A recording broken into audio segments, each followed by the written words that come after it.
This is the regular meeting of the Mobile City Council for Tuesday, November 26, 2019. Please stand as we are led in an invocation by Father Burra Karoba, Most Pure Heart of Mary Church, and remain standing afterwards for the Pledge of Allegiance.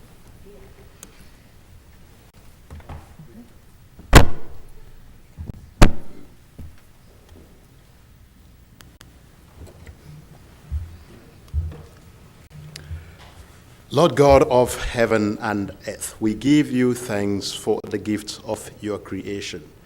We give you thanks for the depth of your love, for your ever-abiding presence that permeates all that we see. You made the heavens your dwelling, the earth your footstool, and the earth you also gave to mankind to govern in your name. And therefore, these men and women chosen from among us to lead us. But how can they perform so noble a task without wisdom that comes from you?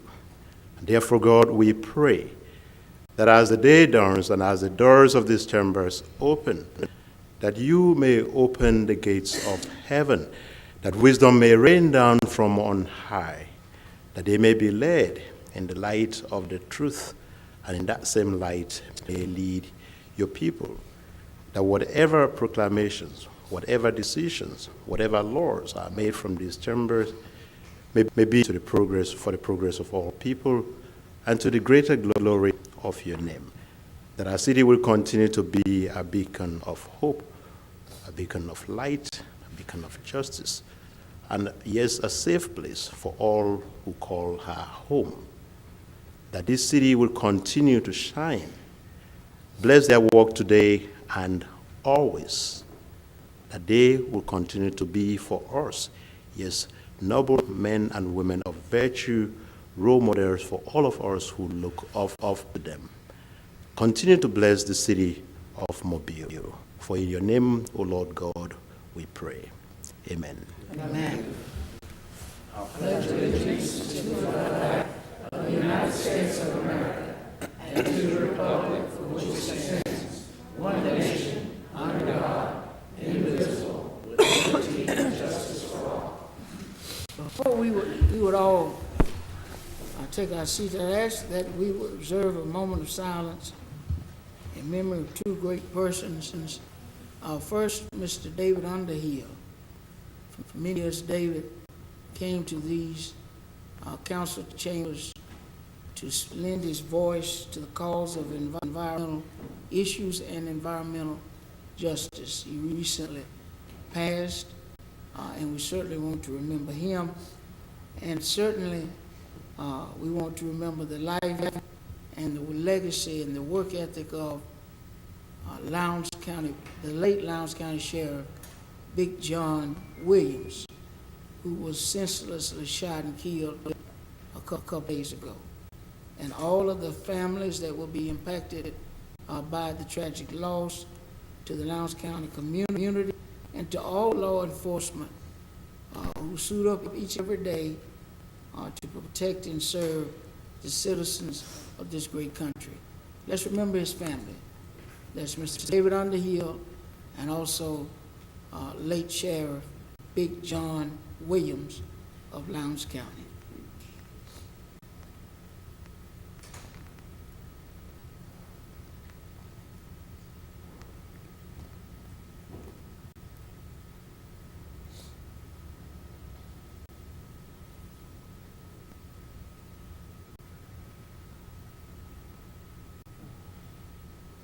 Thank you.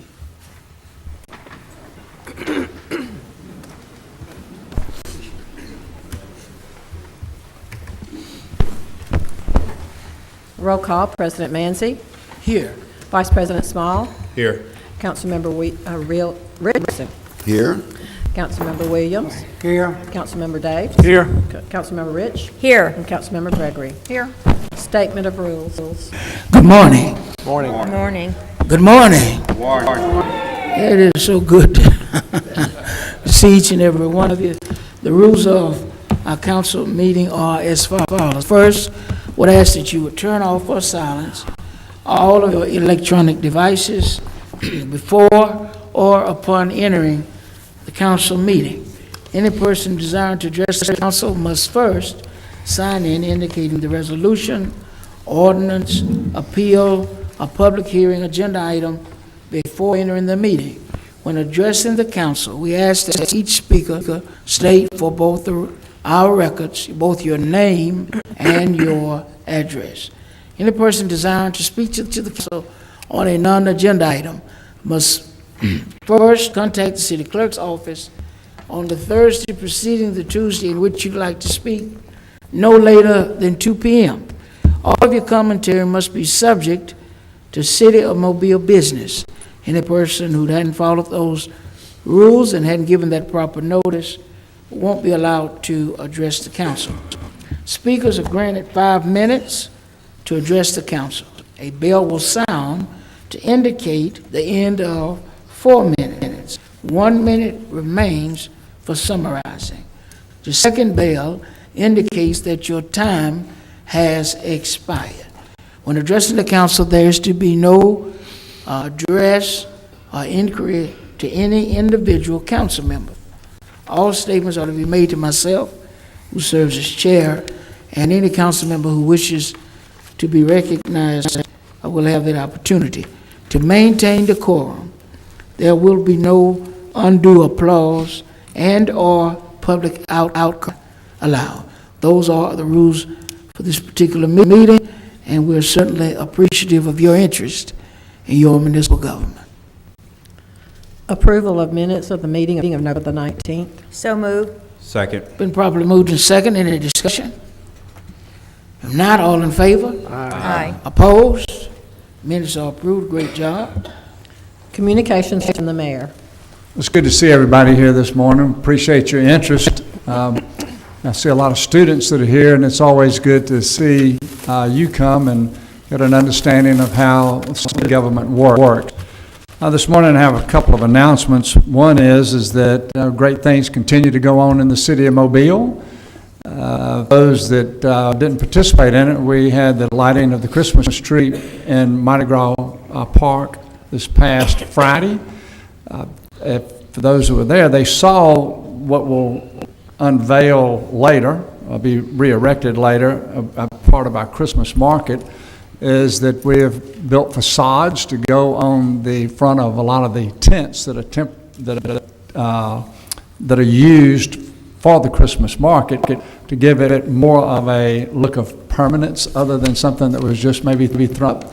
But we're really grateful for the work that Special Events has done along with Ron Barrett to create that atmosphere of a Christmas market. And the hope for is it will continue to get better every year. Also, I don't know how many of y'all anticipate shopping Friday. Any of y'all going to spend money in the city on Friday?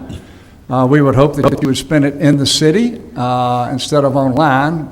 And for those of y'all that don't want to go get on Airport Boulevard, I will remind you that all the lights have been synchronized from Sage to McGregor Avenue. And we are, yeah. I had to explain that to somebody that didn't realize that earlier this morning, but this morning I think out of like 14 lights, I hit 10 of them that were green, and it wasn't because we had the blue lights on going through them, okay? But truly, that is one of the things that is going on, but as you know, we've also synchronized the lights on Water Street, and we will continue on Airport Boulevard until it's completed all the way to the airport. That'll probably take another couple of years. The reason I mentioned the shopping on Friday, of course, the congestion is always challenging, but I have a proclamation I'll read because it's not just about going to our malls on Friday. We have a lot of small businesses in the city of Mobile, and we have a small business Saturday, okay? And so this proclamation is to encourage you to shop in the city of Mobile, spend your money here. And as I read this proclamation, I hope that will drive that point home to you. Whereas the city of Mobile believes that small businesses are the backbone of our economy, and whereas it is a fact, for every dollar spent at a small business in the U.S., approximately 67 cents stays in the local community. And whereas small businesses play a crucial role in the Mobile economy, The city is proud to recognize their contributions to the community. And whereas the City of Mobile recognizes the importance of Small Business Saturday and the impact it brings to local neighborhoods and encourages all of our citizens to support small businesses, now therefore I, William S. Stimson, the 108th Mayor of the City of Mobile, do hereby proclaim Saturday, November 30th, 2019, Small Business Saturday in the City of Mobile. So congratulations. Appreciate anything that you'll do, because when we start collecting money from what's going to be spent this weekend, I'll know if you were listening to me, okay? I'd also like to just encourage everybody, and then everybody is aware that Thanksgiving is upon us, and you have family traditions that you participate in, or maybe you're trying to create family traditions. But I hope that you'll enter the holiday with a grateful heart, realizing that you never know when you may change somebody's life of how you treat them. And so I have tremendous joy and gratitude. I'm tremendously grateful to have the opportunity to serve you. I'm encouraged by the great things I see going on in Mobile. I know there's a lot of opportunity for improvement, and I sincerely thank all the citizens and the leadership of the various organizations that are trying to move the city forward. So thank you very much. I hope you have a blessed Thanksgiving, and God bless you. Monthly finance report.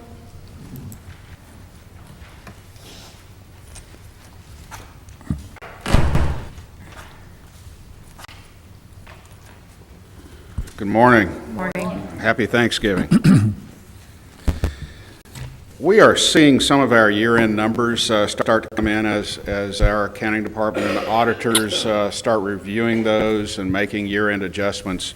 We'll be able to bring some of the high points or the low points in front of you for your review and questions, of course. We had a good year from the standpoint of sales taxes.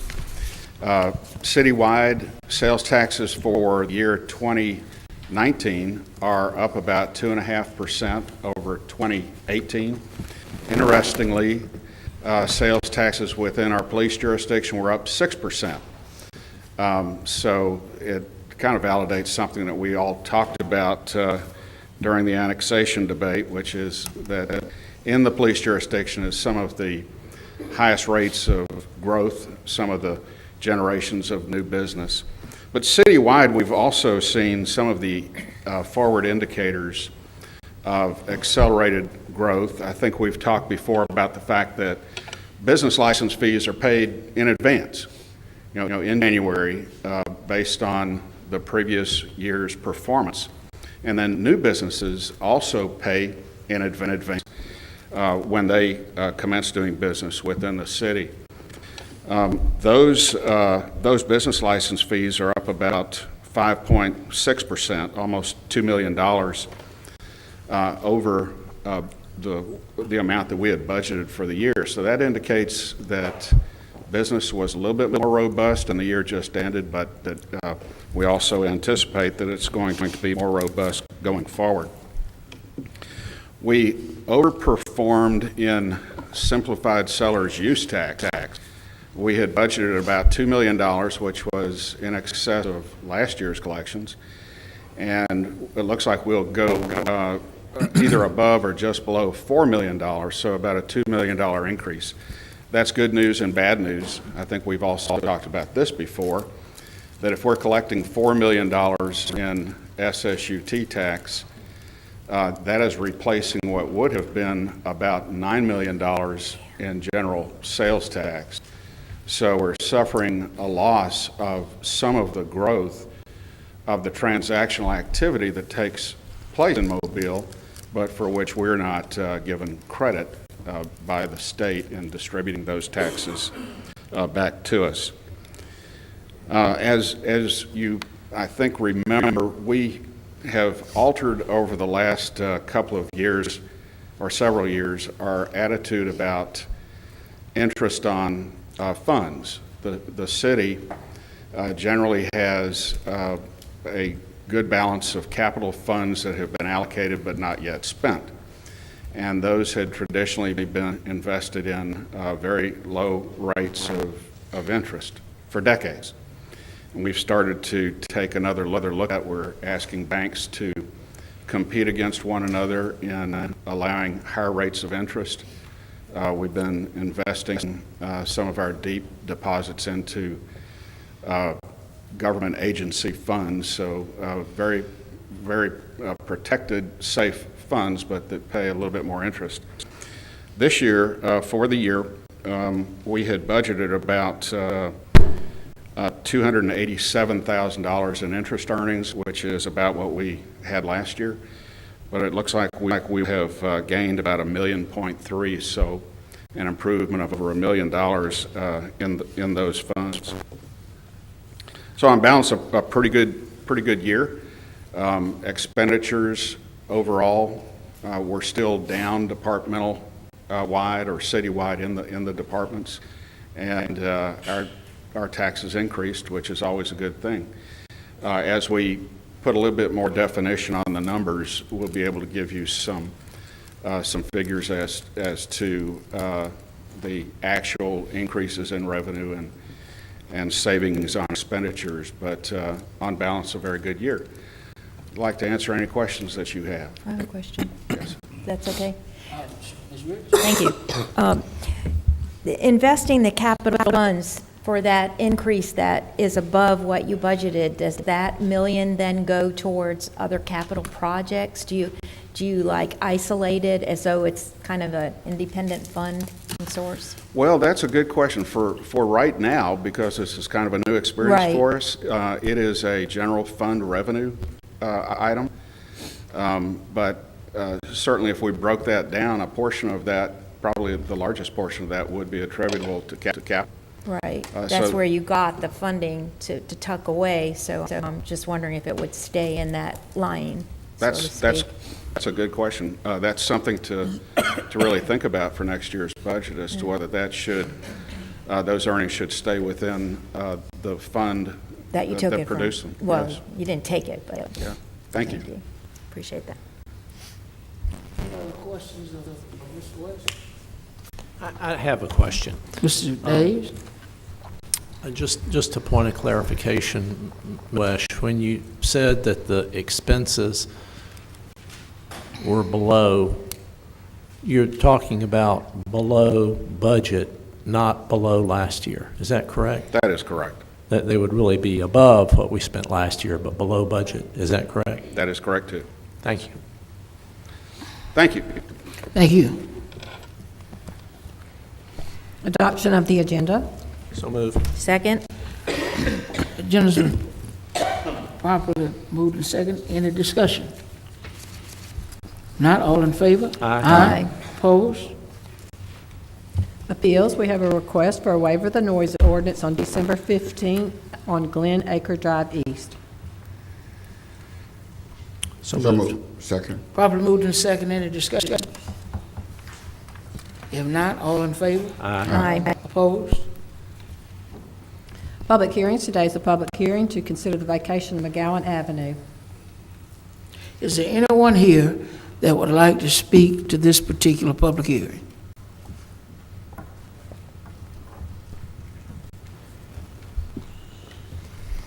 Good morning. Good morning. Morning. Trice Stabler, 5000 Carmel Drive North, Beale, Alabama, 36608. I represent MFBS Corporation and Scotch and Gulf Lumber LLC, who are the petitioners asking for this right-of-way to be vacated. Obviously, want to be available to answer any questions that the council has, but just by way of sort of a high-level overview, we filed a petition the early part of the year, received tentative approval from the city back in the summer. But McGowan Avenue is a stretch of roadway that extends from Conception Road and runs parallel with Bay Bridge Road. At one time, it extended, I guess it would be northeast to the I-165 and the railroad tracks. And approximately, I think maybe back in 1999 or 2000, somewhere in that time frame, half of the roadway, the portion that extended to the railroad tracks and the interstate, was vacated. Since that time, over the last year, a parcel of property that was actually using the road has acquired, such that it's now owned or will be owned by a single entity, so that it no longer serves anyone any purpose. So what we're asking the council to do is to approve the vacation of the remaining portion of the roadway, which extends from Conception Street Road and, halfway probably between the Conception Street Road and the railroad tracks of the interstate. Let me get your name again. It's Trice, Trice, Stabler. Mr. Stabler, what, do you know of any of the intentions? I For this don't. I guess a bigger picture, so this is part of, there were multiple parcels of property that surrounded this roadway. Some of them were owned by MFBS Corporation, some of them were owned by Scotch and Gulf, and then there was a third party that owned a single parcel, which was acquired at the beginning of the year. And so ultimately what they are trying to do is to put all of these parcels into one single lot. We have filed a subdivision application maybe the end of last year to put them all into a single legal lot of record, and that was conditionally approved. And one of the conditions, among other things, was the approval of this vacation. So ultimately, the owners will have a larger parcel of property that will be sort of more desirable for development. As far as a specific use, I think they've got some ideas or thoughts, but it's so tentative that they don't really know how this property would ultimately be used. But ultimately, they'll end up with a bigger parcel that has greater function. Any other questions? Thank you. Thank you. Anyone else that would like to speak in this particular public hearing? Senator Figures? Mr. President, I just have a question as to whether or not this is part of the Africa Town area. You said Bay Bridge Road and Conception Street. I don't know. Come on down, Senator, if you don't mind.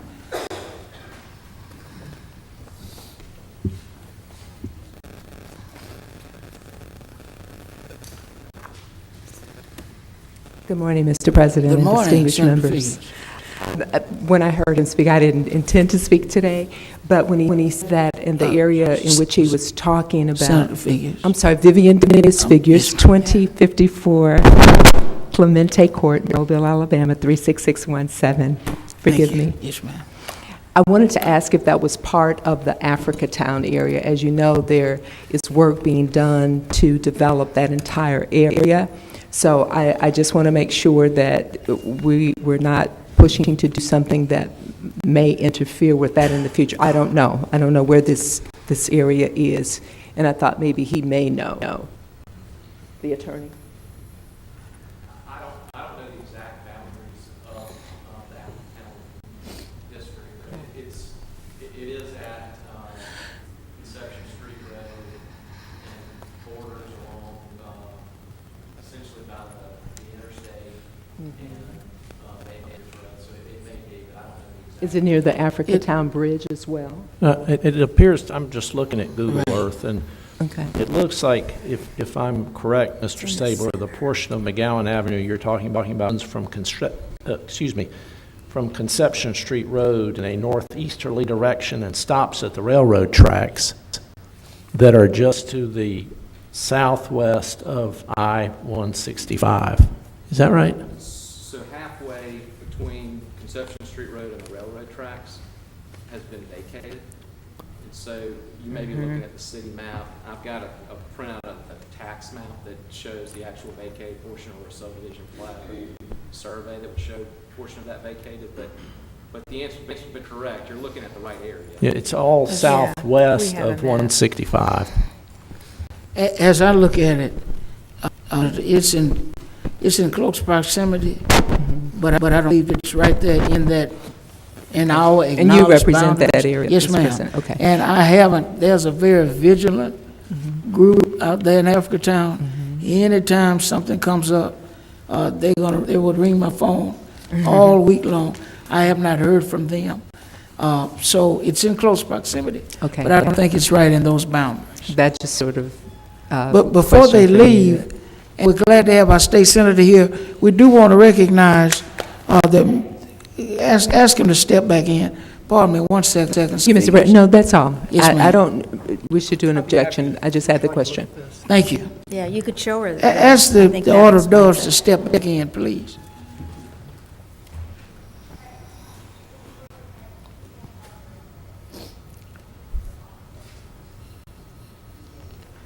That closes that public hearing. Thank you all. I want to recognize these young people before they leave out. I was hoping to do that, not knowing their time schedule. Okay. Come on back in, just for, we could recognize them all.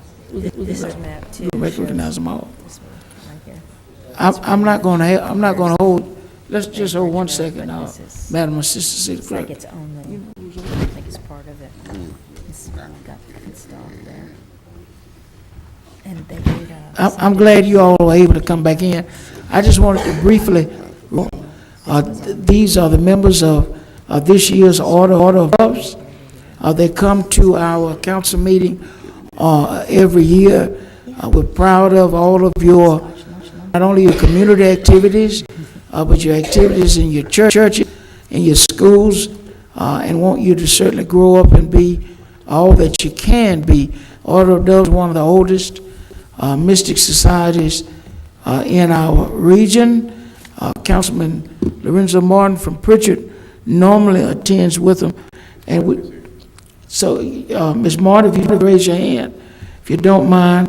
And we also have Ms. Jackson, Ms. Lisa, pardon me, who's with them. Do you all have a president or a vice president and officers?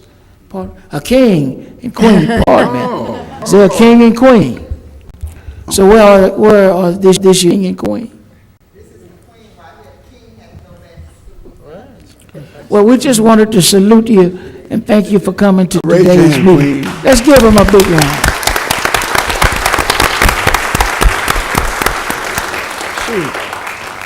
And we know you all have to leave, but thank you for coming today. Wonderful. Yes, ma'am. What is our queen's name? What's your name, Queen? Congratulations. Queen Trinity. Wonderful. Okay. We also have with us today Boy Scouts troop. If you would stand and tell us your troop number, and if you have a spokesperson, a president, a leader, I'm sorry, I don't know what that title would be, but we certainly Troop would leader. be glad to hear from you. Troop leader, yes.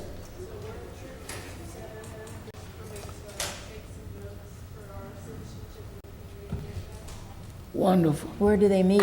Where do you all meet? Dauphin United Methodist Church. Wonderful. Well, thank you all for being here today.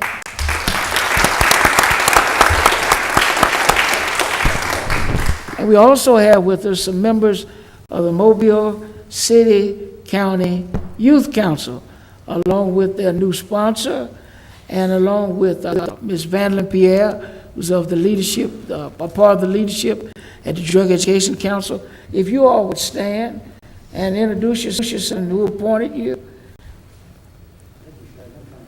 Come on down to the microphone, that's right. Good suggestion, John Charles Williams. Come on down. Good morning, I'm Eden Blackman, And you represent, McGill, Tulane Catholic High School, as part of the group. did a council person or county commissioner appoint you? My school did, I'm just a part of the Youth Drug Council. Okay, that's great, that's great, great. High schools as well, the high schools. Wonderful. Fine, yeah, great. Good morning, I'm Mary Potter Parch, and I go to Baker High School, and I represent District 7. District 7, all right. All right. Good morning. My name is Gertrude Dohio, and I go to Murphy High School. Murphy High, I'm a fella Murphy Panther. I'm Jane Bartlett Pappas. I work at the Drug Education Council and work with the Youth Council. So thank you for having us today. Wonderful, Yeah. wonderful. And ladies and gentlemen, I want Ms. Vanlin Pierre to come down. If you don't, Ms. Vanlin Pierre to come down.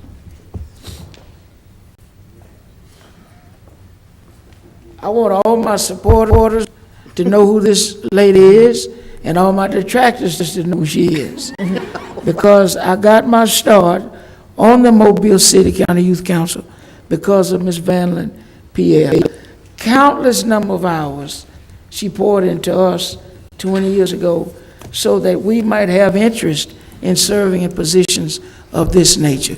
She's an outstanding member of the Lily Baptist Church, which happens to be in District 2, a long-standing leadership, in a long-standing leadership at the Drug Education Council.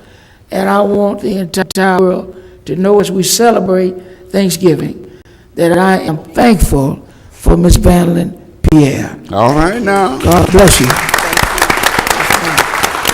I just want to say to everyone that I am so proud of Levon. When I see him, I'm like a proud mother to think that he started under us. And I remember when he came, he said, one day, I'm going to be the president of the United States. And I said, well, when you do, don't you forget about me. So I just want you to know I'm very, very proud of you, and thank you all so much for what all you do to help encourage our youth council. Yes, ma'am. Thank you. I would just like to thank her for pulling the hoe so many years in that field. It was a labor of love, I'm sure. Thank you. Mr. Williams. Mr. Manzi, we have a lot of distinguished guests, and as I looked through here, I noticed that there was a gentleman that walked in from way up north. We used to have, mostly just local people here, but he proudly represents a university as 8-3 in football, as well as a winning streak of 3 games. I know he's proud of the 6-0 basketball team, and they upset the number 3 team in, who was it? Michigan State, some team up there. Yeah, exactly. My son John Paul from Virginia Tech is with us today. All right, John Paul. Oh, wow. All right. And yes, that hair's coming off after Thanksgiving. So you say. All right, glad to have you home, John Paul. All right. Madam City Clerk, Assistant City Clerk. Public to consider a reservation fee for the vacation of McGowan Avenue. Is there anyone here that would like to participate in this particular public hearing? If not, the public hearing is closed. Public hearings to fix the cost for the demolition of the structures at 1716 Boykin Boulevard, 1561 Green Lawn Drive, 6955 Pope Lane, 6905 Chapman Road, and 5727 Deerwood Drive North. Is there any here that would like to speak relative to any of these public hearings? If not, the public hearing is closed. Presentation of petitions and other communications to the council. Janice Bettis canceled, and Don Como also canceled. So Leslie King.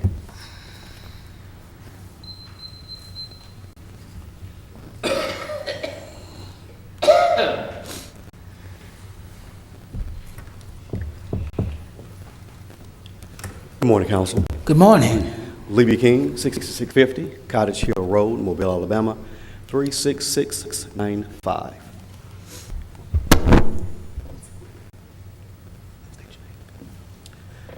Ronald McCants, member of the Mobile Area Black Chamber of Commerce, 1958 Harvey Court, Mobile, Alabama, 36617.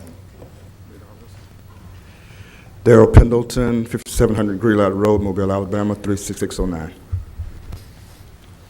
Good morning again, Council. Good morning. It is my pleasure this morning with the delegation from the Mobile Area Black Chamber of Commerce.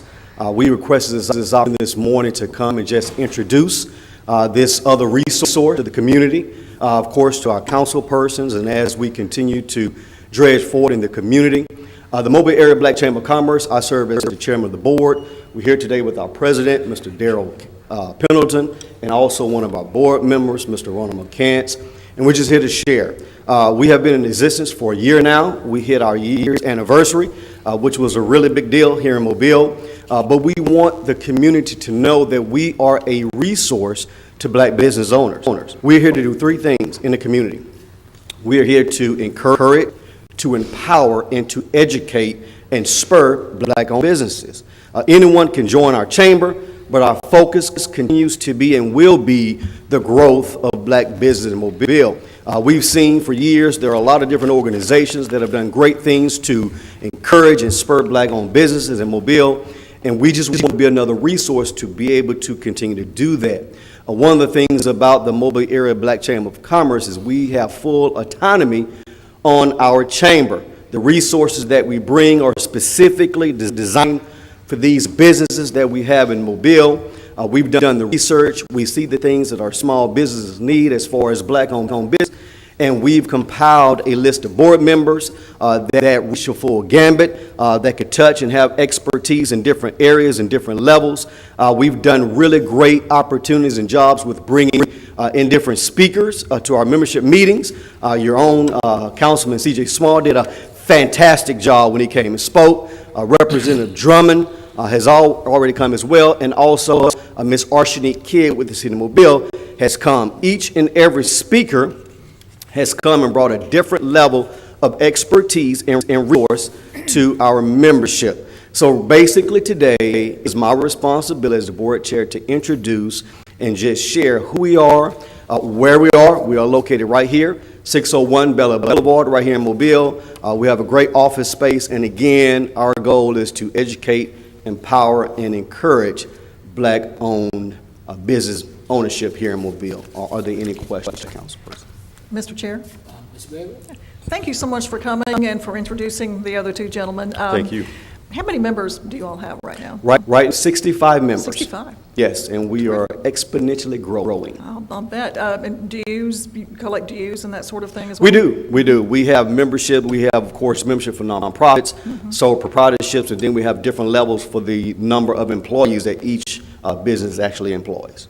Would it be possible, maybe on a quarterly basis or biannually, whatever works best, for you all to send us an update on what you're doing and the businesses that you're working with and some of the progress that you're making, just so that we're better informed? Definitely, will do. And actually on the 9th of January, we actually have a company called True Fund who is going to do a wonderful community presentation on building capital and different ways to secure capital for African-American owned business. Great. And if there's any way that we can help through our newsletters to spread the word, just send us some information and we'll be happy to it in our newsletters. Thank you for the offer. 100%. I'm glad that you all came down to make this formal presentation. Certainly know of the three of you all in the highest caliber, and there's a need. I'm glad that you all are taking on the challenge to fill that need. And I have my office, and I'm sure the offices of my other colleagues can be helpful in the word out and helpful in your mission. Please let me know. Thank you, Mr. President. Thank you for your time. You guys have a good day. Hold on, Mr. President. Too. And then Rich.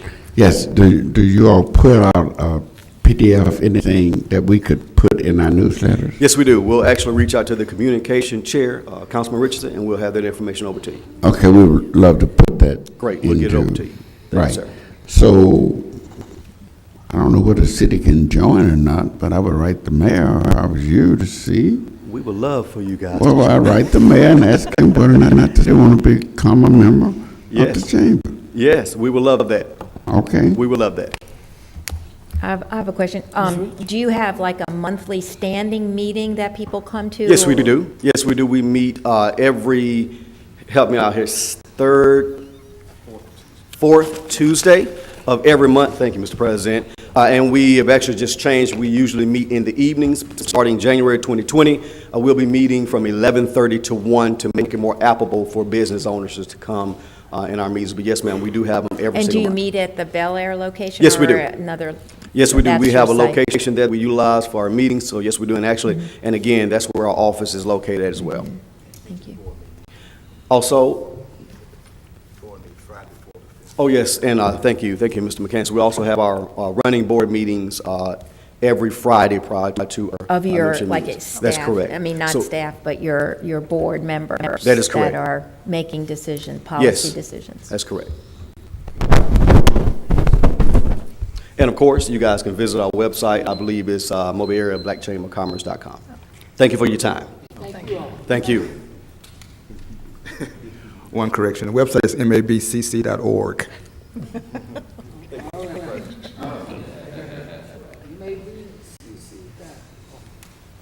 Eddie Irby.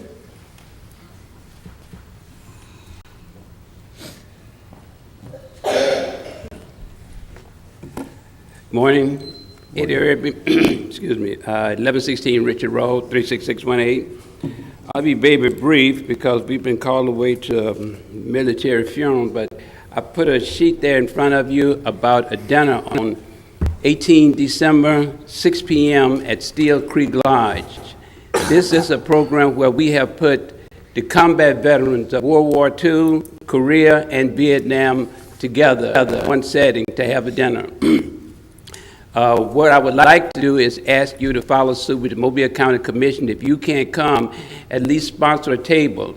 County Commission has already sponsored a table, and the table that you're responsible will be for our disabled veterans. We've already made transportation for them, but if you could get together and do that, we'd appreciate it. And the sponsors so far, the person who's putting that dinner on is Saucy Q Barbecue, Marine himself. Also, the other thing I wanted to mention to you, I have not seen the budget, so I apologize for coming out front, and I want to give a big shout out, number one, to Officer Jamaris Cage, I think it is. He is the officer that's over there on Saturday while we had cleared material off. Ever since that young man has been in a couple, 2 or 3 weeks, nobody speeds through the area. We have been done really, really good. Also, Mr. John Peavy called me at 6:30 one morning because we had so much trash from one end of the block to the other end of the block, and he said, "Are you guys through?" I said, "No, but we don't want this place left like this for the weekend." 2 days later, everything was gone. Even though they're behind, he makes certain that we get cleaned up over there, and it has made a difference to the community. And the last thing is, we have some serious problems from I-65 out to where the biker was killed a couple of weeks ago, with speeders, with people up and down the street dropping trash all over the street. It's just, in that area, I don't know, we can't talk to the state official, but I figured the city council or the mayor, somebody talk to the state officials to basically monitor I-65 and that turning lane there. People come out of that service station, instead of going up and turn around, they'll go right across the street and try to make a left-hand turn. That's says you can make a left-hand turn. We've had a dozen wrecks in the last 4 or 5 weeks there. We had a biker killed up there because somebody turned in front of him while he was going up Moffett Road. So anything you could do in that budget to increase the police presence there, we would certainly appreciate it. We don't want to happen what happened when they had to come to the city council a couple of years ago when they had the homeless under there. They had propane tanks, they had barbecue pits and everything else under there. So when somebody come there and they're reaching out to give somebody some money and there's an 18-wheeler behind them bearing down at 60 miles per hour, it's very difficult to stop. We've had a number of wrecks at that intersection also. But that's all I have to say. But if you would, please, this is very important to us because all of those guys that here included, we're bringing down Mr. Benny Atkins from Opelika, Alabama. This is the young man that was shot 18 times in 1966. President Obama was the one that pinned the Medal of Honor him. The city of Satsuma is going to lay out a red carpet for that night for that group. Thank you. Thank you. Thanks, Mr. Irby. Thank you. Thank you so much, Mr. Irby. Thank you again for that you do at Oaklawn Cemetery. You have really made a difference. Let's give him a round of applause.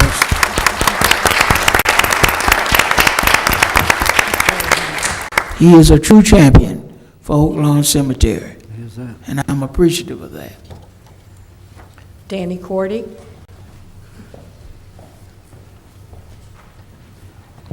Good morning, Mr. President, City morning. Council, Mayor Stimson in absentia, I guess, staff, and ladies and gentlemen. It's another beautiful day in Mobile, Alabama, and I've often told, a rainy day in Mobile beats a snowy day in Minnesota, so I'm good with that. I'm Dick Cordy, Executive Director of the Mobile Sports Authority. We're at 301 Government Street, Mobile 36602. As a sports tourism city and county of Mobile, we at the MSA are proud to represent you as we continue to work to bring visiting sporting events to the Mobile area. We could not have achieved this success without both your investment and your blessing. And for that, I want to thank you for the confidence you continue to show in us going forward. Also want to acknowledge a few of our partners, and probably not going to get everybody, but partners such as Hank Aaron Stadium, Layable Stadium, West Mobile County Park, the Mobile Parks and Rec Department, the Mobile Civic and Convention Centers, and Visit Mobile. We're all part of a big team to bring events, sporting events, competitions to Mobile, and it's a pretty good team, and I think we've been pretty successful at that. As a summary to our recently completed fiscal 19 year, which of course coincides with both city and county calendars, the MSA attracted, hosted, and are supported a record 40 sporting events, which generated an estimated $22.3 million to the Mobile area economy. Those 40 events included 22 different sports, such as basketball, gymnastics, volleyball, lacrosse, track and field, road running, football, and yes, even a turkey calling championship, to name a few. And so far, as we're 7 weeks into the new fiscal year, we've already hosted 10 sporting events, with at least another 15 confirmed for the year, and that number will continue to grow. I don't mean to throw a lot of numbers at you, but these are important numbers. 21 of those 40 events are either first or second time events for Mobile. We like to try to have a sprinkle of both established events and new events to bring into our area. And also what's important, that 23 of those 40 events were youth-oriented. Of course, when you bring youth-oriented events to town, that brings usually mom, dad, uncles, aunts, grandparents, siblings. So the economic impact is usually multiplied by those kind of events. And so those are youth-oriented sports events are really what we try to go after the most. And to cap off the fiscal 19 year, the second annual Gulf Coast Challenge, powered by the Mobile Sports Authority, was played at Ladd Peoples Stadium September 28th. The football game, which featured Central State University and Alabama A&M, attracted over 11,500 fans, which included visitors from at least 19 states.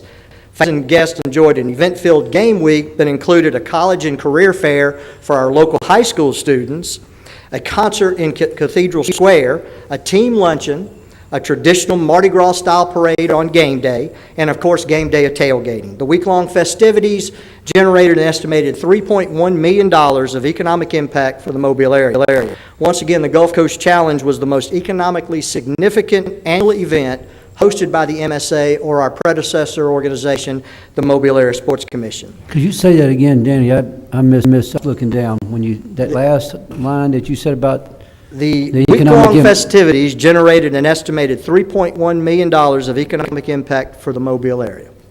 And once again, the Gulf Coast Challenge was the most economically significant annual event by the MSA. I didn't hear that. Can you repeat that again? The Gulf Coast Challenge was the most economically significant annual event hosted by the MSA. Man, all right. And we're very proud to work Gulf Coast Challenge group, and we're continuing to grow. We're already looking, obviously, for the 2020 game, and that will continue to grow into something like what we all want, which would be something like the Magic City Classic. Yes. Can I ask, that particular game is on? Yes, it's on. That particular game is played where? At Ladd Peoples Stadium in District 2? That's right. There you go. All right. There we go. There we go. Okay. All right. And believe me, that event's a lot of fun to put on. It's very rewarding to see the fruits of the labor of people, and we hope to continue to grow that event. And finally, you've heard me say this before, the MSA tagline is "Go all out, we do," which is the attitude we try to work by daily. The goal of our very active board represented one person, our vice chairman, Mr. John Williams, on our board. And our staff, we try to go out and outwork the competition by paying attention to the details as we market our unique area to those visiting nationally visitors, as well as helping to create, grow, and support our own homegrown events. I'd like to thank you again for the support, and please feel free to contact us if you have any questions or suggestions about anything we do. I want to thank you again, and I hope you all have a great Thanksgiving holiday. You too. Thank you, Danny. Good job. Thank you. Reggie Hill.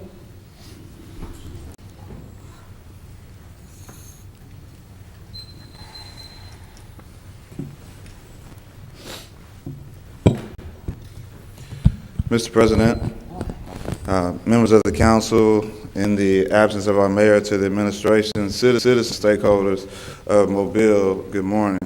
Reggie Hill, 1007 Center Street. I rise today to speak on a few issues. Chapter 38 of the Mobile Municipal Code, clogging the pipeline initiative, city services in our high poverty areas, and the replacement of the next city council attorney. Before I begin, I would like to say kudos to my friend Danny and for the work that's being done with MSA. They have always supported Success for the Future, which I serve as executive director, and have provided opportunities for our young people. So I'm very grateful for the work that they do, and I wish them the best going forward.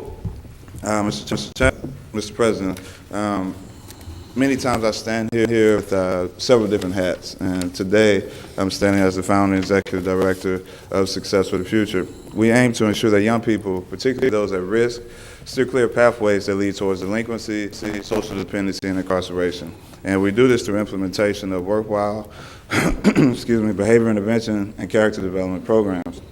And so most of the people that I represent, 90% of them have no relationships with their fathers. Most of them live in very high poverty areas, and many of them look exactly like me. The reason why municipal code is so important is because it begins with the police officer before you get to a courtroom.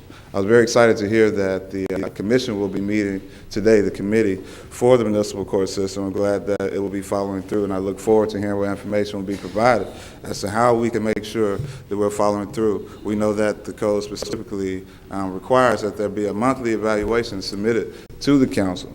And I know that we have not had that before, but I am very confident that with the committee, this will be something that is brought forward so we can know how these resources are being handled and we can know what's going on within that system. The reason why that is so vital to me is because I personally have been pulled over by this police department, given a ticket, had to go to court for a law that doesn't exist. So I don't know how many other people have had to face something similar to that.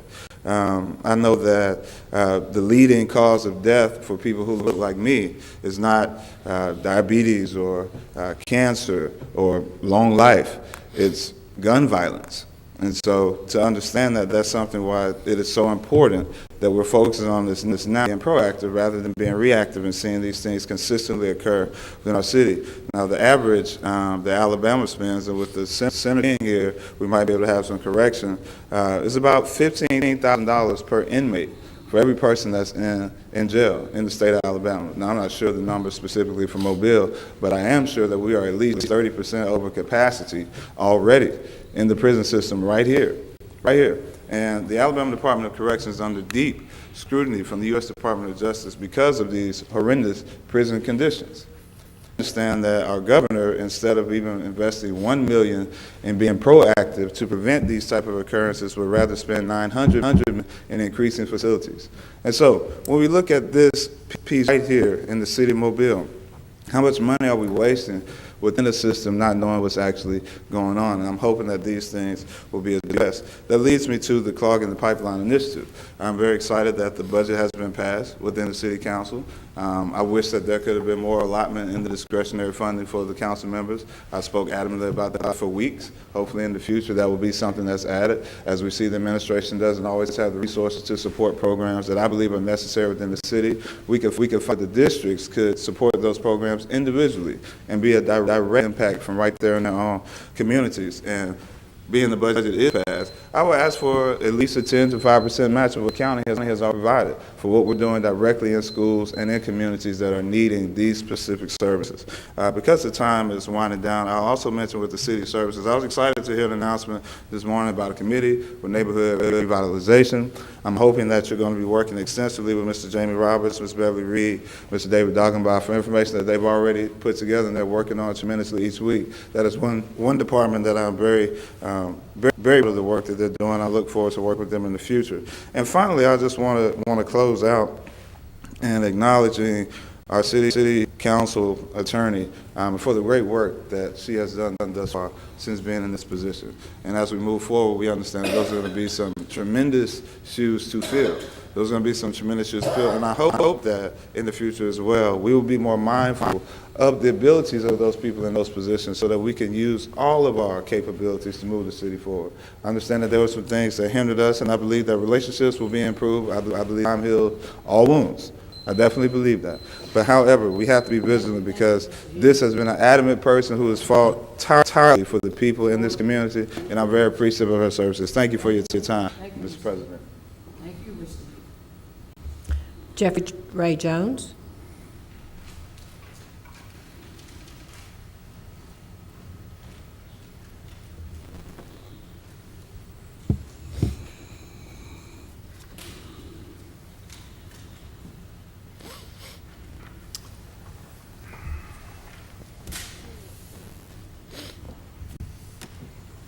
Good morning.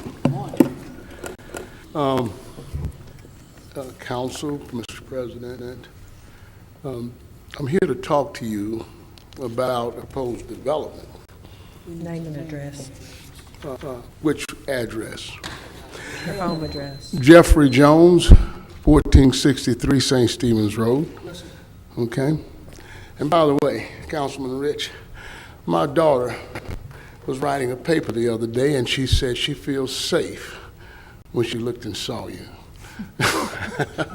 Third grade project at Holloway. But anyway, I want to talk to you about what's going on across the street. I don't really know what's going on across the street from my house as far as a park development.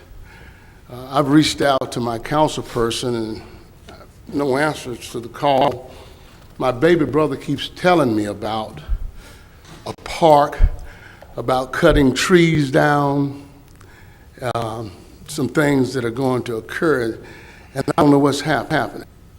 And I rely on him because my mother entrusted him to handle family business, and I live across the street. I haven't had notice, and it's no big deal. But I need to know what's going to go on, especially if you're going to start cutting trees. I've noticed that you don't mind cutting trees. A lot of trees have been going down here lately.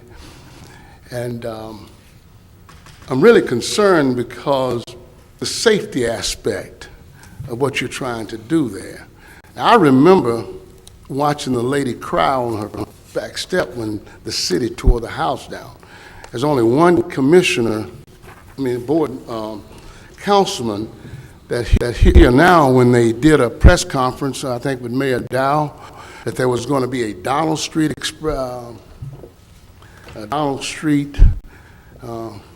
expansion project when they came through tearing the houses down, making way for that project. That was some 20 or 30 years ago. And now I'm really concerned because I've been patrolling the area. I've seen police chase people up on that hill. In fact, Henry Hayden, Tiger Knowles approached me before they hung Michael Donald on that same street. It's over in the federal records if you want to go pull it. And I had to address them. There's a safety factor. And I know it's everywhere. You kind of figure out where I'm going with this. I've been securing that area myself, trying to make sure there's no drug activity. When police run people from Congress Street, they come across my property and they hide in those hills up there. And now you're talking about a park on St. Stephen's and Congress in that Fork area, there's no parking.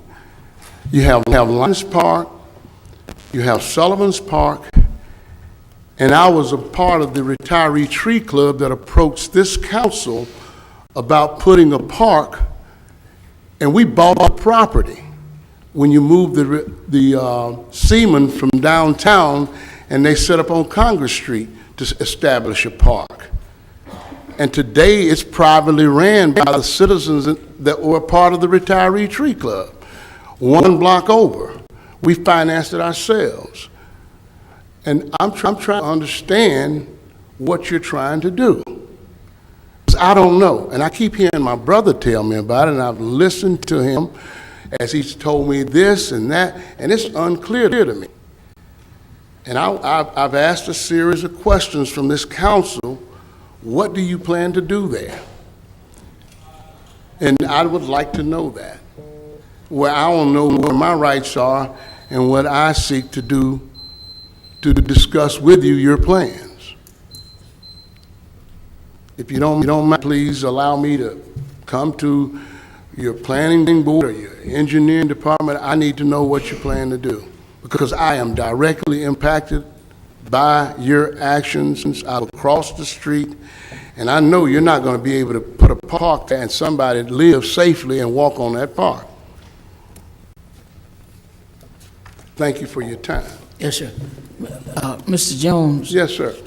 I just want to state for the record, I have no recollection of a recent phone call from, but I'm also absolutely willing to sit down with you and Ms. Mary Taylor Stevenson, who is the president of the Neighborhood Association in that community, and go from step A to step Z as it relates to the park.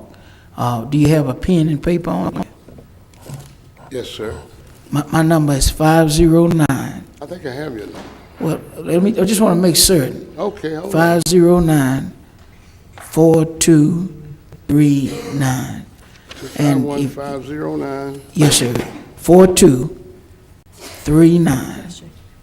And if you give a call this evening, I'll get with President Stevenson, and we'll to walk you through this community-initiated park from the first plan to the last. Okay, thank you. I'll make myself available. Yes, sir. Thank you for coming down. Joseph Seymour Jones.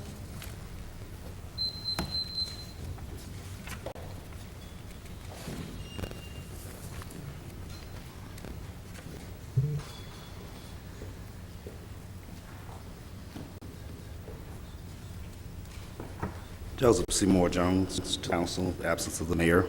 Yes, sir. We do appreciate the structure, which gives us the opportunity to address our concerns, such as yourself. That was my brother referred to me as a baby. Well, So who is the older and the younger? that was one between us, so Jeffrey's just slightly older than I am. All right. I'm 57. Wonderful. What is your address, Mr. Jones? We're at 1464 St. Stephen's, where Mrs. Jones, Salika Starf, and our mother had a second address, which is 1500 St. Stephen's Road. That's the dirt address that we bring back here to address. And for the record, I'd like to know more than just a phone that I've raised issue about Mrs. Mary Stevenson. The origination of the project, I met with them in September of 18. And it's been a lot go on since then. My brother, myself, the brothers who were living, I lost 2 last year. And it's okay that we have tragedy visit us, but they inherited an interest on February 3rd of '77 when my mother died. So from what I see, Lafayette Heights Neighborhood Association had an interest in that home as well as the city of Mobile, as well as your surveyors who can give you the new drawn lines. I've given to you a number of record requests, and I think that they are appropriate because I have to deal with Ms. Jones's business, not only in the formality of probate, the instrument that I got from there based on the engineering's release, deed book 1776. I was born the 4th of July. Page number 098. What year was that again? 1776. That's what document. She did an assignment of contract sale to buy that home. Who did that? My mother, Salika Starfin Jones. She bought what appears to be a cursed project, a property. But I'm going to give you a record request for this organization who originated that project that gave all of us this interest, that my mother's 911 call from that multiple address where you kept up with those vacant lots that you own park. They were kept up with as if homes were on those lots. And to attach that to her tax exemption until this time, after death. So if you could just produce more, you can produce what you want from my brother. He can meet with you. But it would not be appropriate for me to call Mrs. Stevenson or you when I made record requests about her organization.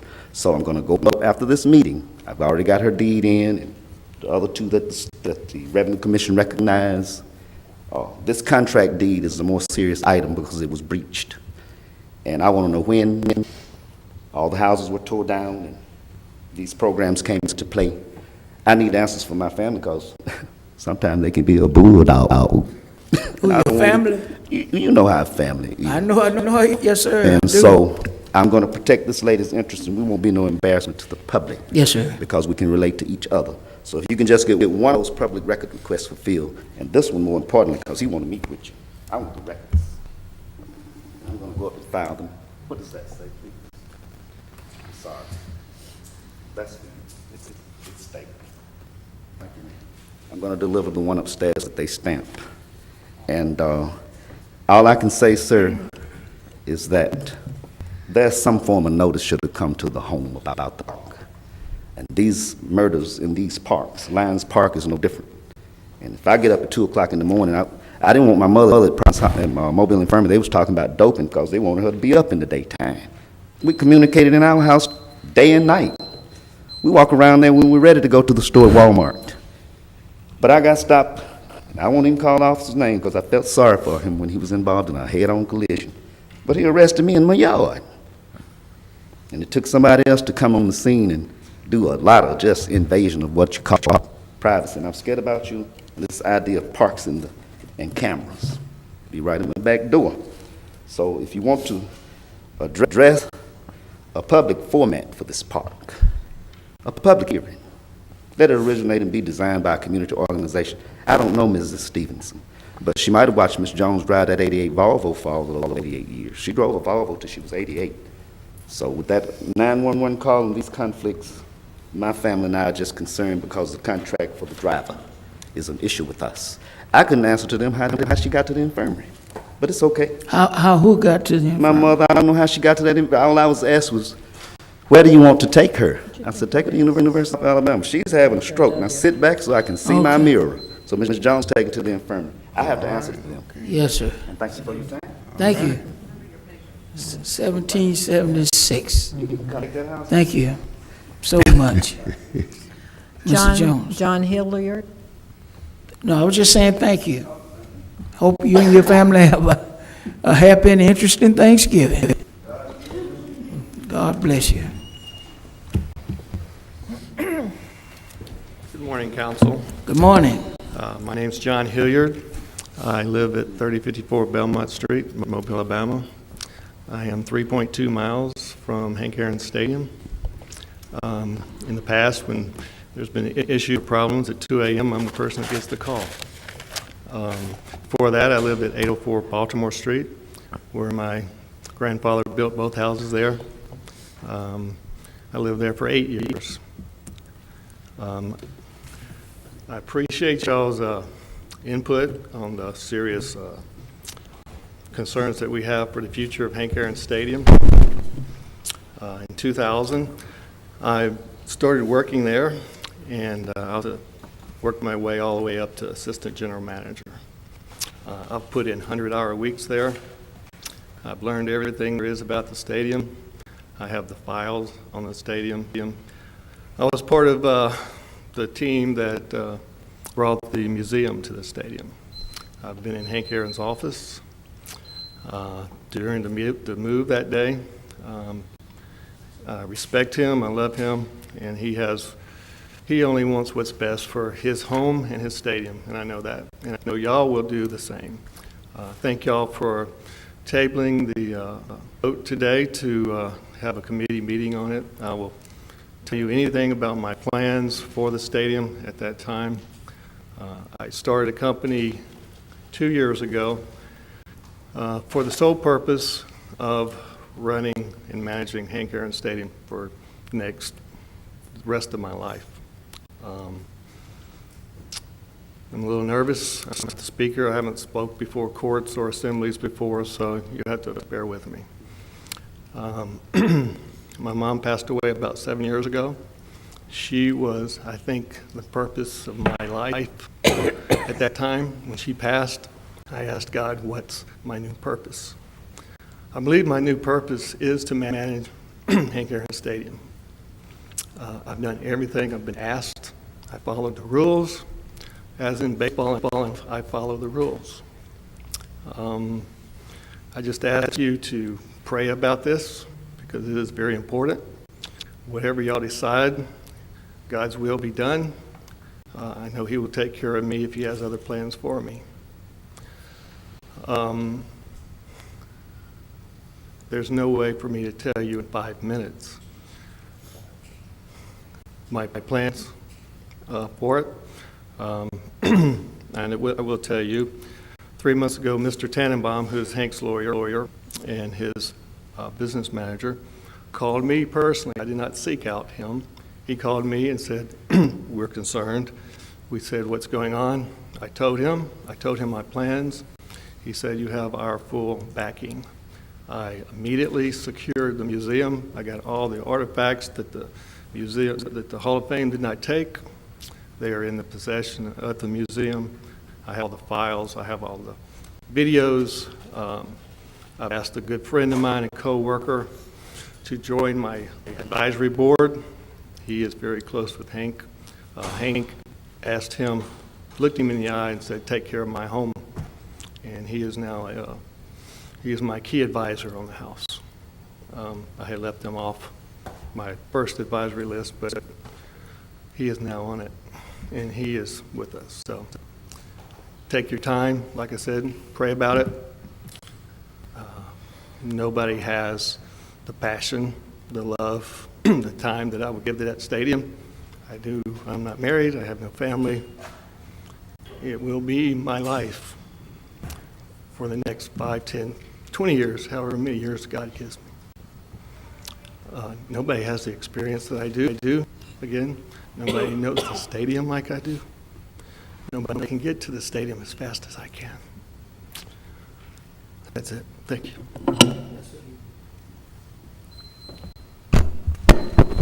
Fabian Alinsky.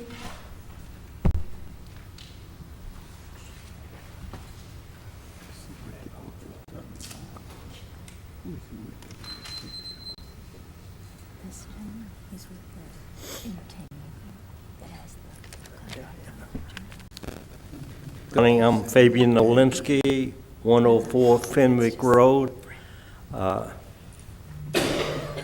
President Manzi and Council, I can't believe it's been nearly 15 years since I approached the Council for the Downtown Alliance approval. 3 things I can observe this morning is, 1, I have to use the railing to walk down. Also, I see that S. Rich has gotten younger and Fred Richardson gotten older. Before we had the Downtown Alliance, me and Ms. Zogby had the Downtown Merchants Association. We went as far as we could go. I met with Mayor Outlaw nearly every week to discuss what we can do for downtown. The first building we worked on was where the muffin shop was. That was beginning of redoing downtown. And nearly 15 years ago, I was approached by some people about having the council approve the downtown alliance. We needed help from the city. And during that time, the progress that has been made for downtown was unbelievable. Years ago, we never had businesses go nearly up to Broad Street. But now, as you walk up Dolphin Street, nearly every building is occupied. This didn't come by luck. It came from hard work from Elizabeth, Carol, and that crew. I'm in the midst of downtown. I've been downtown for many, many years. And I saw downtown drop from being a great business area to nearly nothing. Since then, in the last 15 years, we have more businesses downtown than ever before. I want you to realize that every time we have a business open, sales tax increase. I don't know how much is increased, but if it hasn't been a tremendous increase, something is wrong. So I come before you today to ask for your support again. When I first came, I thought I would have all 7 members vote, knowing that I wouldn't do something unless I thought it was the right thing to do. And we had 5 out of 7 people vote for it. I'm hoping today to show support for the Downtown Alliance, and I hope that all 7 of you would approve this today, because it's a great organization, and we're not asking anything but to improve downtown. Thank you for your listening to me today. Thank you. If I could comment? Ms. Rich? Thank you. I really do appreciate that compliment. I wasn't here for the actual first vote on the bid. I had stepped off of council and took 9 years off for good behavior. But I remember when you came down when I was first on council back in '93, and how passionate you were about our downtown and needing improvements. So I'll be contributing to 1 of 7, and I too hope that the council shows their support for the initiative of the downtown and for the bid district. It's really the best thing. It's its own economic engine, and you all do a great job.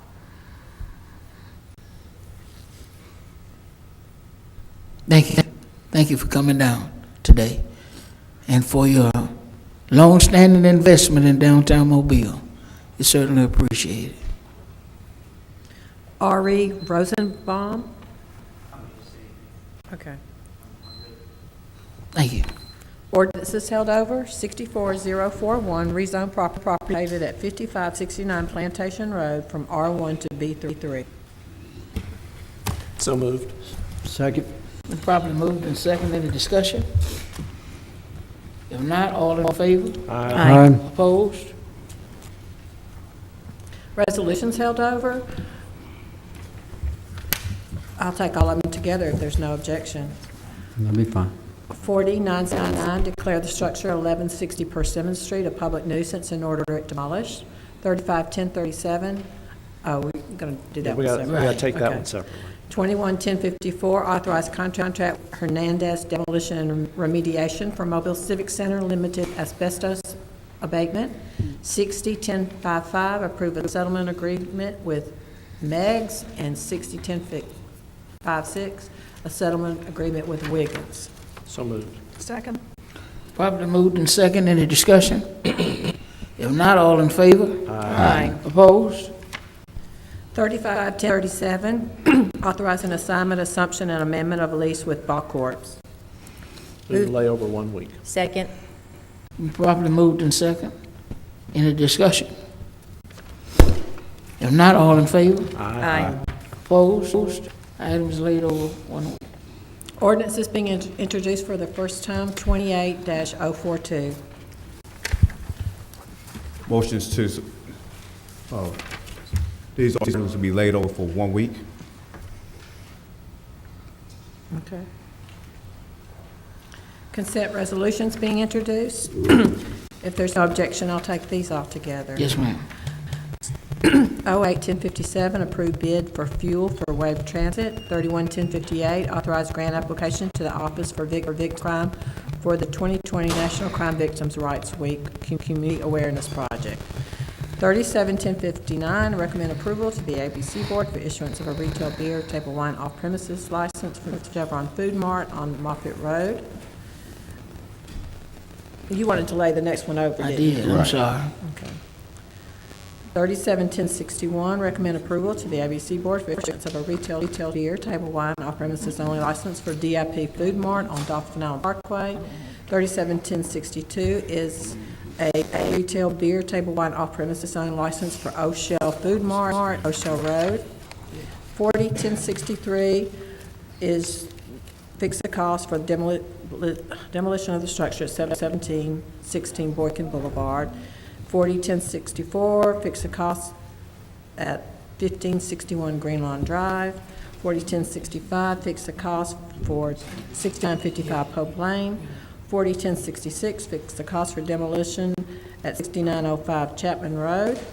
40-1067, fix the cost on 5727 Deerwood Drive North. 50-1068, resolution determining the continuation of the Downtown Mobile Business Improvement District. 58-1066, authorized removal of weeds. 16, authorized removal of weeds, Group 1601. 60-1070 is determined contribution to the Deep South region of the Antique Automobile Club of America serves a public purpose and approved payment. 60-1071 is a contribution to the Southwest Mobile County Chamber of Commerce. 60-1072 is a contribution to the Providence Hospital Foundation Festival of Flowers. 60-1073 is a contribution to Osanam Charitable Pharmacy, and 60-1074 is a contribution to the Village of Spring Hill. Madam Assistant Clerk and to our attorneys, do we need to suspend the rules for these resolutions that's being introduced? Yes, sir, you do. Okay. Motion to suspend the rules for immediate consideration for the consent resolution that's being introduced for 08-1057 all the way through 60-1074 with the exception of resolution 37-1060. Yeah, 37-1060. Been properly moved and second. Any discussion? If not, all in favor? Aye. Opposed? Now, she's already read all of these items, so A we should motion to be... adopt. Right. Is there a motion to adopt? So moved. Second. Properly motion is second. Any discussion? If not, all in favor? Aye. Opposed? CIP resolutions being Oh, introduced. you got to go back to line. 37-1060. Right. Oh, that's right. Which one? 37-1060. It's not going to lay over for 1 week? Right. That Motion would Bill be Bill. automatic. He He called it out. He called it out. You got to have. No, he didn't, wait a minute, he accepted that one, so it'll automatically lay over 1 week. Correct. Yes, he removed that one. Okay. That'll work. Okay. CIP resolutions being introduced. Need to suspend the rules if you want to. Yeah, motion to suspend the rule for immediate consideration for the CRP resolutions being introduced to 1-1075. Second. Properly moved and second. Any discussion? If not, all in favor? Aye. Opposed? 21-1075, authorized contract with Mycor for James M. Seals Jr. timber bollards. So moved. Second. Properly moved second. Any discussion? I just want to briefly say that these timber bollards will be installed and hopefully remedy the issue that the seniors and young people have each year during the Mardi Gras season when the floats and other all-terrain vehicles enter into the park and leave these large divots in and around the green space area. These bollards are installed specifically for that purpose, and I'm appreciative of all of the city staff who've worked to bring this idea to fruition. All in favor? Aye. Opposed? Resolutions being introduced for the first time, numbered 01-1076 through 47-1084. This resolution will be laid over for 1 week by council rules. Call for public hearing, 41-1085. Call for public hearing to rezone property located at 664 Spring Hill Avenue from R1 to B2. Second. Properly moved and second. Any discussion? If not, all in favor? Aye. Opposed? Public hearing is called. Announcements. Mr. Daves. There will be a meeting today of the Special Ad Hoc Committee on sale of real property owned by the City of Mobile. That's at 2 o'clock today in the council conference room. Thank you. Ms. Gregory. Thank you, Mr. President. Appreciate that. Coming up December 8th will be the annual Christmas on the Hill. Talk about shopping local. That will be your top place to do it from 1 until 5. And I just want to remind, since Colonel DeLapp is here, to make sure that that whole area is really cleaned up, because we'll have a lot of people out walking the sidewalks and in the area. So we just want to make sure it's ship-shape and ready to go.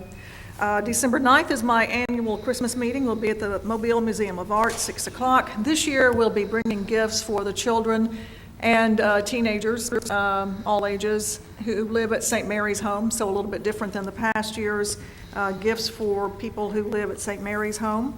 And I also want to do a big shout out for our Public Works crews. Last week, a pipe collapsed on Ziegler Boulevard, and they were out working on that afternoon, the next morning, and had it repaired, and the street was back open by mid-afternoon. They did a great job. I stopped and talked to them, and just job well done, guys. Thanks so much. Oh, and 1 o'clock this afternoon, we will have our committee meeting to talk about judges' salaries and caseload.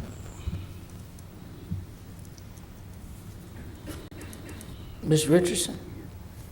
Thank you, Mr. President. I would like you to briefly report on our meeting last week where our council president and I attended the National League of Cities City Summit in San Antonio, Texas, a city of 1.5 million people. We had over 4,000 delegates attending from every city, town, and village in the USA. There are 200 million people in this nation, and the United States is made up of villages, towns, and cities, and that's who we had represent. We all came there with a number of issues from our own community seeking answers. And when they finished discussing all of the issues and looking at all of the issues, it was narrowed down to 4 major issues that we need to focus on. One was building sustainable infrastructure. We always be dealing with infrastructure. Creating a skilled workforce. We have done good with that, and in Mobile we have a number of companies that is in constant need of trained workforce. Also,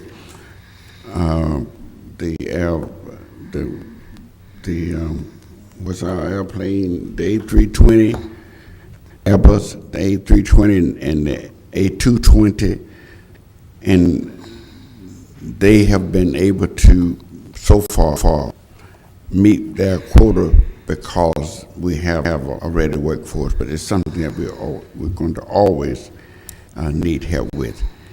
And ending housing instability. Just today, our council president is entered a resolution, an ordinance establishing a Blue Ribbon Affordable Housing Neighborhood Revitalization Commission for the city of Mobile to deal just with that issue. We know that is an issue here in the city of Mobile, and we do believe that one of the reasons why our population keep dropping, we don't have available housing. They have to go way somewhere, Saraland, into some Chickasaw or Baldwin County to find a house. It'll be hard pressed to go through Midtown and find a brand new house that someone is starting to build. There's nothing going on. So if we don't do something, our citizens is going to keep on going other places. When they get to the real estate people, they take them where new houses are, wherever that is. So we have work to do, and I do believe when this Blue Ribbon Commission comes back, we'll have some new ideas on what we ought to do. We know one thing when it comes down to the low to moderate income families, there is nothing. We used to have public housing to fill that need, and we have taken out Josephine Allen, Roger Williams, and we're heading on the south part of the town to take out those. We didn't put anything back in place, and those citizens have been given vouchers to go in other communities to live. I hope the Blue Ribbon Committee will address that too. In other words, if we're going to stop the fallout, the bleeding, it's something we're going to have to do. We can't sit here and just say we're losing 700 citizens a year. They're going somewhere. That's not good enough. We need to figure out what we can do to end that.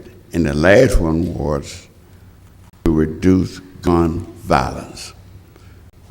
I think last weekend we probably had 4 or 5 people shot and killed. We can't keep sitting here not doing anything. And what they reported was that a lot of this violence is generated because of drug activity. That's how they sell our differences. That's what they do. That if you have heavy drug activity, you will have gun violence. Be that as it may, that is a problem in our city, and that is something that we need to be dealing with. And I can go on and on, but that is a gist of what we have. I would like to close my comment out by saying that I'm proud to announce, and I announced before that we're going to have, for New Year's Eve, Collective Soul. It's going to be on our main stage. Our premier performer for the Moon Pie Drop is award-winning rock group. We'd already found out that hotels have begun to sell out, and we're asking citizens now, say if you want to stay downtown, you need to start making your reservations now. That would be transportation. If you want to get downtown, in and out, and can't find nowhere to park, we're going to have buses running that are going to help you to do that. And I just want to let you hear this rock group here.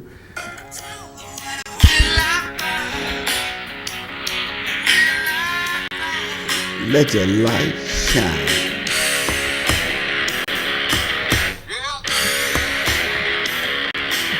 Yeah.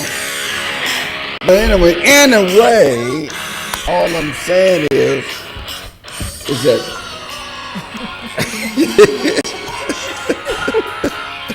I got to cut the light out. Light is out. Okay. All right. I'm just saying, get ready. They're coming from far and near. We had them from as far as Australia last year. We expect the same this year. They're coming from all over the country. I just want you to know that the Moon Pie Drop is now a major event. People are not so much coming based on who will be performing on the stage. They want to be in place at 12 o'clock when that Moon Pie drops. That's what they want to be. No matter who is on the stage, they'll stay in those rooms until almost 12 o'clock. No matter who is jamming out on that stage, and they hit the streets nearly 12 o'clock, and it looked like it's a sea of people out there waiting on the moon pie drop. We will not let them down. Thank you, Mr. President. Mr. Richardson, Ms. Rich? Well, thank you. That's a hard act to follow. Yes, it is. Very much so. I would just like to give out some dates of upcoming events in the district, and that is the holiday breakfast at the Connie Hudson Senior Center is Wednesday, December 18th. And I'll have more details about that as it gets closer, but hope that people will put it on their calendar. It's a lot of fun, and a lot of fellowship goes on out there. Again, that's Wednesday, December 18th for the holiday breakfast at the Senior Center. District 6 community meeting is out in the future for January 16th, just putting it out there now, and that is also at the Connie Hudson Senior Center. I wish everybody a very happy Thanksgiving holiday, and hope that you enjoy your time with your family. If you're traveling, please travel safely, and just everyone make good memories. And I'm thankful for so many things, and it is a time to reflect on that. So again, enjoy yourselves and stay safe and have a good time. Thanks. Mr. Williams? Thank you very much. 9 a.m. Monday, this coming Monday, the 2nd of December, 9 a.m., upstairs on the 9th floor. We will have a committee meeting. It's an ad hoc committee that is formed to address sports facilities and the use thereof. At this time, we will address Hank Aaron Stadium. I will be the chair. I will permit 5 minutes from each of the parties that are interested in using Hank Aaron Stadium, and that will be 5 minutes total. There will only be 2 speakers outside the committee unless the committee asks questions. It will again start sharply at 9 a.m. on Monday morning to address this important issue. Thank you.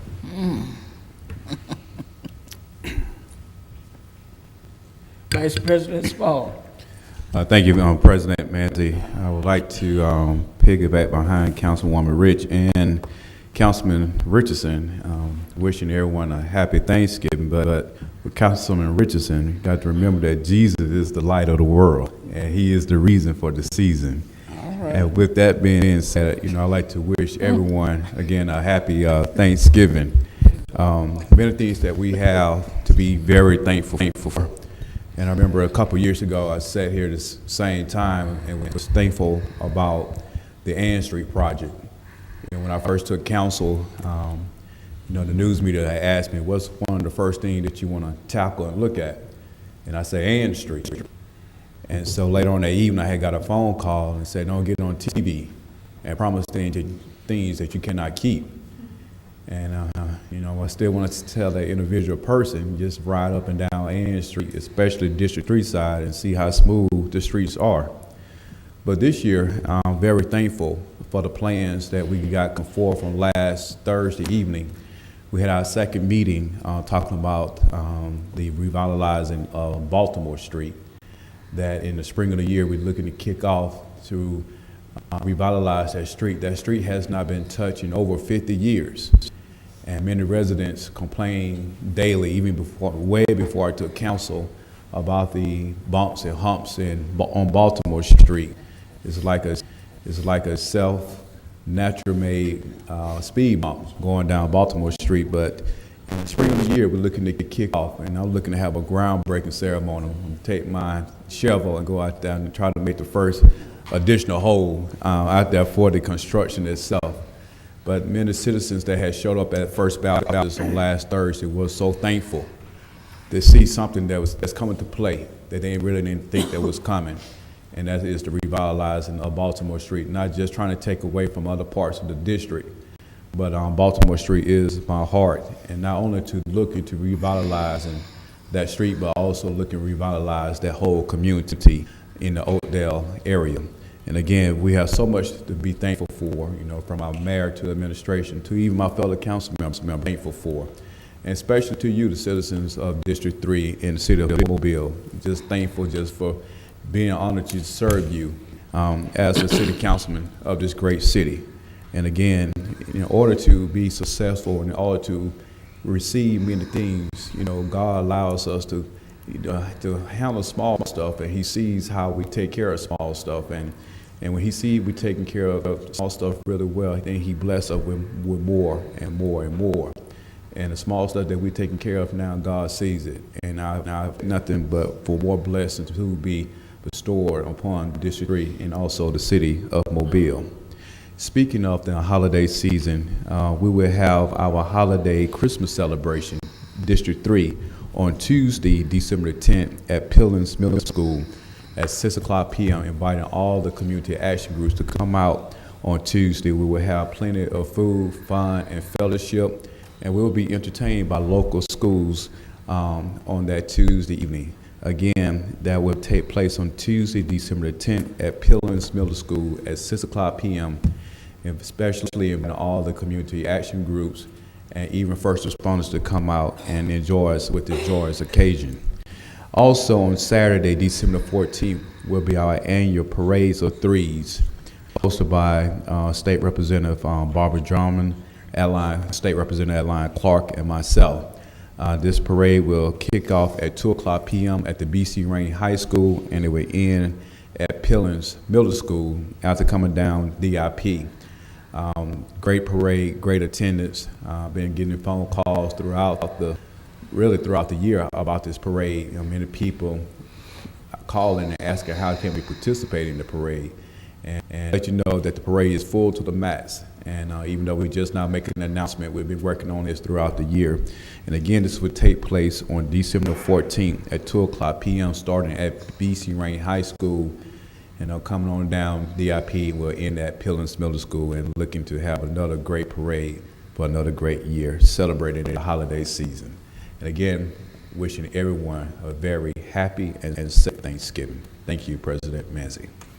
Thank you, Vice President Small, and I just want to note from his commentary that if you're riding along the District 2 side of Ann Street, it is smooth as well. Happy Thanksgiving to those on Ann Street. I want to have a few comments along the lines of comments made by Councilman Richardson. We both had the opportunity to attend the National League of Cities City Summit meeting in San Antonio, Texas. Did not realize that San Antonio was quite as developed a city as it is, one of the top 10 cities in this country by way of population. They have a program that they call the Amigos. As you walk along the streets of their downtown, if you appear to be lost or appear to be out of place, as I may have appeared, they come and they assist you. And there's some synergy between that program and the regions that we have with the Downtown Mobile Alliance. And they're here today. The gentlemen who are regents, we all stand, the leadership of that program. If you all would stand, let's give a big round of applause.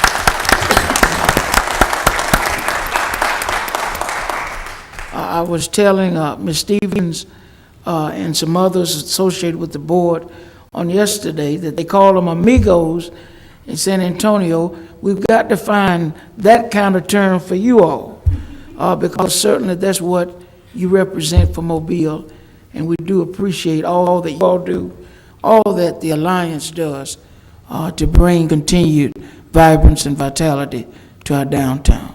And so thank you all so much for what you do. Happy Thanksgiving to you all. So that was a wonderful conference to participate in. I had an opportunity to serve on the board of that organization, and also had an opportunity to be a panelist on housing preservation and neighborhood stability.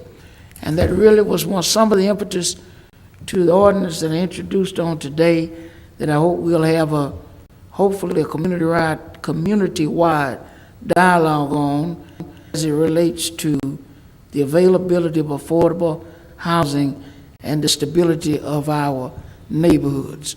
And Jamie Roberts, who's responsible for the department in the city of Mobile, Gary Jackson and others who work with him. In that team, we have a very capable, competent team. This is by no means an affront to anything, any strategy, any ideas that they might have, because we're one of the few cities across this country that has identified every ounce of blight in our corporate city limits. One of the few. As Councilman Richardson and I spread that message in San Antonio, many were shocked that we had that level of intelligence. Now we've got to take that knowledge and work toward infill, work toward neighborhood stabilization, continued neighborhood stabilization, because I know that's one of the tenets of Mr. Roberts and his department's goals, is to stabilize our neighborhoods. And we want to, as a council, do what we can legislatively, do what we can by convening some of the best and brightest minds who may be sitting at home or on some other board who has that next piece of the puzzle we need to complete our journey, bring them together so that hopefully we can make the goal of affordable housing in all areas attainable. And so that's our goal, and we're going to work with Mr. Roberts, work with the mayor, work with the housing board, work with anybody who has a creative idea so that we can achieve that goal, hopefully. And so that's where we are. I want to I heard from one of our speakers earlier about how well our council attorney has performed over the last 2 years. She has tendered her resignation, and in light of that, I'm going to ask that Councilwoman Gina Gregory will head up a committee of the whole as we move forward in how we will move from a council legal representation standpoint. I'm sure she'll have more direction for us on next week as to how that process will work. But in the meantime, I want to say on behalf of this council that we are appreciative of the 2 years that Ms. Wanda Jane Cochran has served as our council legal representative. And she's done an outstanding job. She leaves the position on her own merits, and I want to stress that. She leaves the position on her own merits, and we are appreciative as we think of the things that we're thankful of during this Thanksgiving season. We're certainly thankful for your participation with us over the last 2 years. I'm sure it's been a challenging 2 years, an interesting 2 years, but you've handled it, and you provided us with your best service, and we are appreciative. Thank you so much. Mr. President, if I might. Ms. Gregory? Since you've announced this, and Wanda, I too want to thank you for your service. Working with 7 people as diverse as we are, and the administration on top of that, is quite the challenge. And whoever fills your role in the next couple of years or so will probably learn the hard way exactly how challenging that is, but thank you. I did want to say that one of the first orders of business for selecting a new city council attorney will be to alert the Mobile Bar Association. So I'll be asking Marianne and Lisa if they will put the word out. Hopefully, word will begin spreading that we will be looking for resumes to come in. We will be on a very fast track for this because Wanda is leaving us at the end of the year, and the goal will be to get somebody on board by the first of the year. So again, very fast track. I know with holidays it makes it very difficult, but when we alert the Bar Association, unless any of my colleagues have an issue, I would like to let them know that one of our main priorities to hire someone new will be that they have experience in municipal government issues.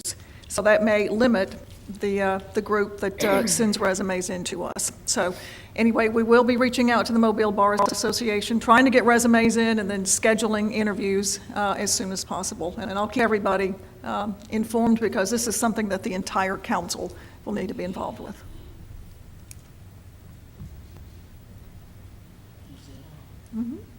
That's it.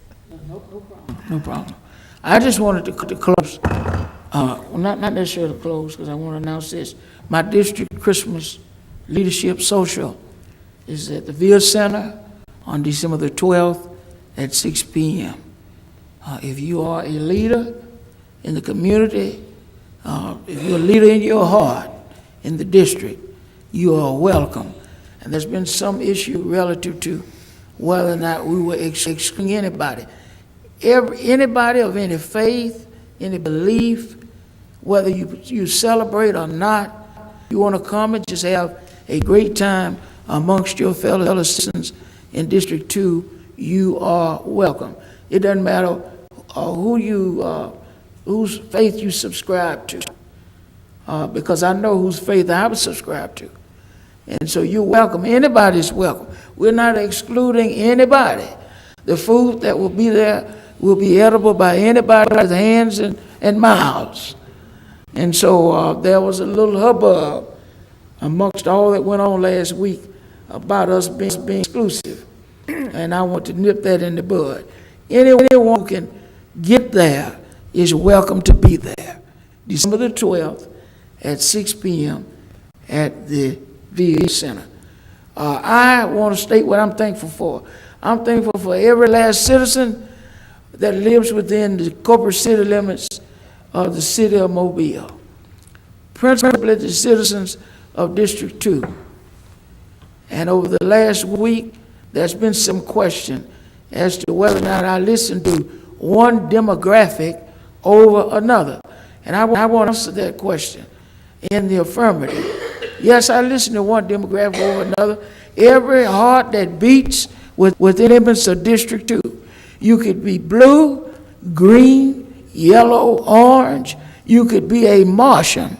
If you own property, lease, rent property within the corporate limits of District 2, I am willing to listen to you. My number is 509-4239.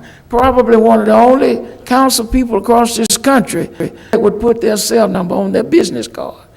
I do that because I'm not running from you, I'm running to you. Now, I want you to also understand there will be issues that you singularly will feel one way about, that a vast majority of the people who live in the district may feel a whole nother way about. And there may be other issues that you may be in alignment with them. That's the beauty of our democracy. That's the beauty of it. There is no groupthink in District 2, and I'm appreciative of that. So I listen to everybody, regardless of what your ethnicity might be, what your tax returns might say, whether you own a business or not. All opinions are welcomed. And I want to make certain that I say that, and I want to let you know that I'm thankful for the awesome privilege of being your voice here in District 2 and being your voice here at Government Plaza. I hope everyone has a great Thanksgiving. Plenty of dressing and plenty of turkey and ocean spray cranberry sauce. Are there any other comments from members of the council? Yes, Mr. President. Mr. Richardson? I'd like to recognize Ms. Carol Hunter. She is the person over the years who headed up the Moon Pie Initiative. Yes. The New Year's Eve Initiative. She is ready to go this year. We're looking forward to a great year, and she's going to be heading up. I just want to recognize her because she's in the building. She'll be back to put her own show on about what's going on from A to Z. She's going to come back with the A to Z presentation a little later on, but she is out today. I want to say. Wonderful. And my telephone number is on my business card, and it's been for I don't know how long. Oh, wonderful. I'm following in your footsteps. Ain't no doubt. I would be remiss I'm thankful for my family. I have a great family. They're not here every week, but they're across this country, and they're not most weeks that they are watching to see what's going on here in the city of Mobile. I wanted to say that I'm thankful for my mother. I'm thankful for my dear father who's celebrating Thanksgiving in heaven. I'm thankful for my siblings, my church family. I love all of you because I could not withstand what I've had to do and what I've had to withstood over the last 6 years without them. And I'm thankful for every Manzi across the country. I'm thankful for you. And I'm thankful for our staff. Before we go, we're thankful. Our city clerk's not here. We're thankful for her. Our assistant city clerk, our council attorney, to Ms. Lana, to Ms. Drew, to Marion, to everyone that's on the staff. I'm even thankful for the mayor's staff. They give us headaches sometimes, but I'm thankful for them. None of them are here. They probably are already on vacation. Oh, pardon me, Mr. DeLapp, but you're the new kid on the block. We're thankful to have you here, though, Mr. DeLapp. He's just trying to say you don't give him headaches. That's what that is. And I have a line, I know I'm running a little long. That's okay. One of my, oh, that's great. We got a committee meeting at 1. I'm thankful for Gary Jackson. Stand up, Gary. Gary Jackson works hard. We see his names on he works hard. Just happens to be one of my line brothers in the greatest fraternity. I know Mr. Smalls going to say something. In the greatest fraternity known to man, Alpha Phi Alpha Fraternity Incorporated. And I'm thankful for him. And with that being said, do I hear? No. You cannot address Mr. Jackson, We got lunch. including Mr. Jamie. And Mr. Jamie is part of the greatest race alone in the in Earth, and that's the human race. Stand up, Jamie. He's the one that worked very, very hard and over Mr. Jackson, which is, supposed to be alpha. The human race is the important one. I'm all for it. Need a motion? So moved. Is there a second? Second. Like we don't want to go today. All in favor? Aye? Opposed? Meeting's adjourned.